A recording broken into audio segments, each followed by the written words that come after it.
दोस्तों अभी मैं राजघाट पुल पर मौजूद हूँ और यहाँ से मैं आगे जा रहा हूँ घाट की तरफ। सुबह सुबह का वक्त है और जैसा कि आप लोगों को पता है कि पुल के मरम्मत का कार्य चल रहा है, इसलिए पुल पर अभी लोग पैदल यात्रा कर रहे हैं। पुल खुल गया अभी, तो अभी लोगों की परेशानी को देखते हुए ऐसा फैसला लिया गया है कि पहले पीपा पुल का निर्माण होगा, उसके बाद जो है फिर से मरम्मत का कार्य शुरू होगा।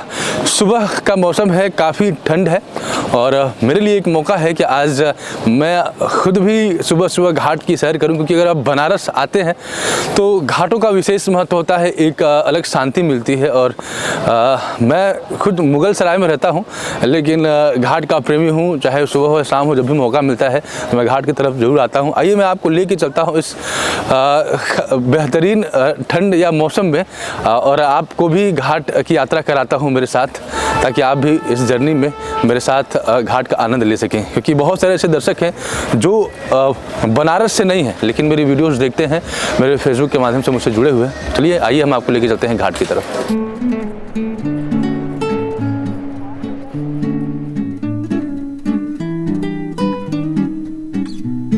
दोस्तों मेरे ठीक पीछे नमो घाट है और कई बार मैंने नमो घाट पर कैमरे के साथ जाने की कोशिश की, लेकिन वहाँ पर जो सुरक्षाकर्मी हैं, जो प्राइवेट सुरक्षाकर्मी हैं, उनके द्वारा अलाउ नहीं किया जाता है। उनका तर्क ये है कि इस घाट पर आप कैमरा लेकर नहीं आ सकते। आप समझिए इस बात को कि सामान्य सा घाट है, मतलब अगर इंटरेस्ट की बात की जाए या कुछ अगर सुंदरीकरण की बात की जाए तो यहाँ पर जो ज्वाइनिंग हैंड्स है वो काफ़ी कौतूहल का विषय होता है। उसके अलावा बहुत ज़्यादा यहाँ पर कुछ ऐसा बेहतरीन चीज़ नहीं किया गया है, लेकिन ये प्राइवेट संचालकों को दे दिया गया और प्राइवेट संचालक ये तय करते हैं कि यहाँ पर दुकानें लगेंगी, यहाँ पर क्या चलेगा। अब अगर शाम के टाइम पर आएंगे तो यहाँ पर बहुत सारे टॉय ट्रेन, यानी कि जो बच्चों के लिए जो गाड़ियाँ होती हैं वो चलती हैं और आम लोगों का चल पाना बहुत मुश्किल होता है, लेकिन वो बिल्कुल अलाउड हैं। और अगर हम कैमरे के साथ अगर वीडियो बनाना चाहें तो वो कहते हैं कि आपको स्पेशल परमिशन लगेगा, 1500 रुपये का आपको स्पेशल टिकट खरीदना पड़ेगा। आप समझिए इस बात को कि अगर आम आदमी अगर यहाँ पर रिकॉर्डिंग करना चाहता है या फोटो लेना चाहता है तो वो नहीं कर सकता। क्यों? क्योंकि यहाँ का संचालन किसी प्राइवेट व्यक्ति को दे दिया गया है और वो इसके संचालन के आड़ में जो धन कमाना होता है, जो पूंजी बनाना होता है, उसके प्रोसेस में लगा हुआ है। यानी दुकानें अलाउड हैं, टॉय ट्रेन अलाउड है, लेकिन हमारे जैसे व्यक्तियों का फोटो और कैमरा ले जाना वहाँ पर अलाउड नहीं है। इन सब चीज़ों को लेकर पीड़ा होती है कि जब सरकार ये दावा करती है कि वो आम आदमी के लिए काम कर रही है या सुविधाओं को बेहतर कर रही है, लेकिन ज़रा सी सुविधा अगर बेहतर होती है तो वहाँ पर तुरंत वो प्राइवेट प्लेयर्स को चला जाता है और आम आदमी का वहाँ पर हक ख़त्म हो जाता है। और यही कारण है कि हम कैमरे के साथ वहाँ पर नहीं जा सकते। आप पीछे देख सकते हैं कि बैकग्राउंड में आपको ज्वाइनिंग हैंड्स दिख रहा है, लेकिन वहाँ पर कैमरा ले जाना अलाउड नहीं है। और अगर आप वहाँ पर जा रहे हैं तो सीधे सीधे सुरक्षा कर्मियों से आपको लड़ाई लड़नी पड़ेगी। तो इस बात को निश्चित तौर पर गंभीरता से समझना चाहिए कि कैमरे को भी अलाउड किया जाए, क्योंकि आज के समय चाहे वो प्रचार प्रसार हो इस बनारस का, चाहे वो लोगों का डेली लाइफ हो, वो कैमरे के माध्यम से ही अपनी चीज़ों को दिखाते हैं और चीज़ों को देखते हैं। तो इस तरह की चीज़ें नहीं होनी चाहिए कि अगर कोई कैमरा लेके आता है तो उसको 1500 रुपये का स्पेशल परमिशन लेना पड़ेगा। ये सरासर गलत है। और अगर इस तरह से प्राइवेट प्लेयर्स की मनमानी चलती रहेगी तो मुझे लग रहा है कि आम आदमी तो हर जगह से प्रतिबंधित होता चला जाएगा। ये सुबह सुबह आप बनारस का दृश्य देख सकते हैं, घाटों का विहंगम दृश्य, शांति है और साथ ही साथ प्रकृति ने भी इसको बेहतर बनाया है, क्योंकि आज का जो ये विशेष सुबह का समय है, कोहरे से पूरा एरिया आच्छादित है और बेहद ही शानदार लग रहा है। मैं आपको थोड़ा जूम करके दिखाता हूँ।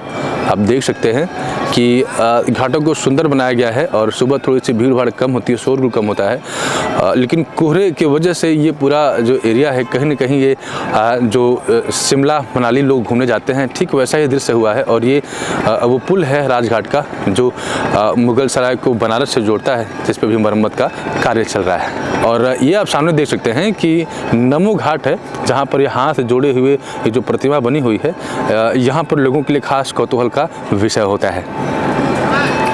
दोस्तों अगर एक तरह से देखा जाए तो सुबह सुबह का दृश्य इस घाट पे बहुत ही मनोरम और बहुत ही खूबसूरत और शांति देने वाला है। और मेरा टहलना भी होगा, क्योंकि मुझे सूचना रिकॉर्ड करनी थी कि अभी जो राजघाट पुल है उसके मरम्मत का कार्य अभी रोक दिया गया है और आम आदमी के लिए वाहन के साथ ये पुल अलाउड है। लेकिन साथ ही मेरे मन में आया कि नहीं, मैं इस घाट पे भी थोड़ा टहलूँगा और निश्चित तौर पर अच्छा फैसला था।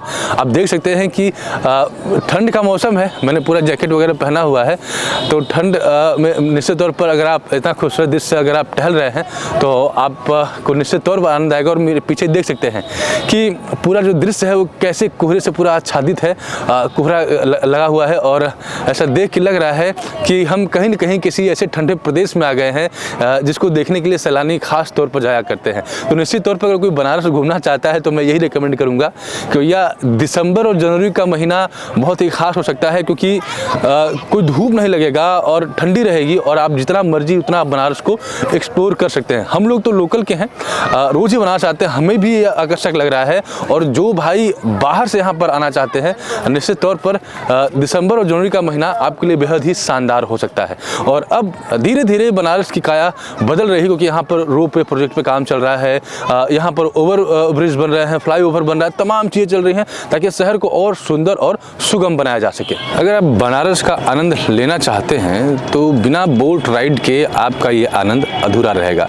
आप घाटों पे नावों की कतार देख सकते हैं और साथ ही साथ इस ठंड में भी लोग पानी में नाव की यात्रा कर रहे हैं और निश्चित तौर पर इसका लुत्फ उठा रहे हैं। और यहाँ से जहाँ तक आपकी नज़र जाएगी वहाँ तक ऐसे ही नावों की कतार आपको देखने को मिलेगी। यानी अगर आप घाटों पे आते हैं तो घाटों की खूबसूरती के साथ साथ अगर आप नाव की यात्रा करते हैं तो एक ही राइड में आप सारे घाटों को देख सकते हैं और उनकी खूबसूरती को अपने कैमरे में कैद कर सकते हैं। तो अभी जिस घाट पर मैं खड़ा था, इस घाट के समाप्त होते ही आपको ये दिख सकता है कि कलरफुल सीढ़ियाँ बनी हुई हैं। यानी यहाँ से ये पता चल रहा है कि घाट समाप्त होता है और दूसरा घाट शुरू हो रहा है, लेकिन जो नावों की कतार है वो ऐसे ही लगी हुई है। और आप देख सकते हैं कि दूर तक आप अगर नज़र जाती होगी तो जो भी सैलानी इस समय बनारस में आ रहे होंगे या आए होंगे निश्चित तौर पर उनको एक बेहद ही खूबसूरत भव्य दिव्य काशी के दर्शन होंगे, क्योंकि पहला तो पूरा दिन बनारस को एक्सप्लोर कर सकता है, दूसरा कि अगर वो घाट पे आता है तो एक अलग ही खूबसूरती, एक अलग ही प्रतीक छटा यहाँ पर देखने को मिल सकती है।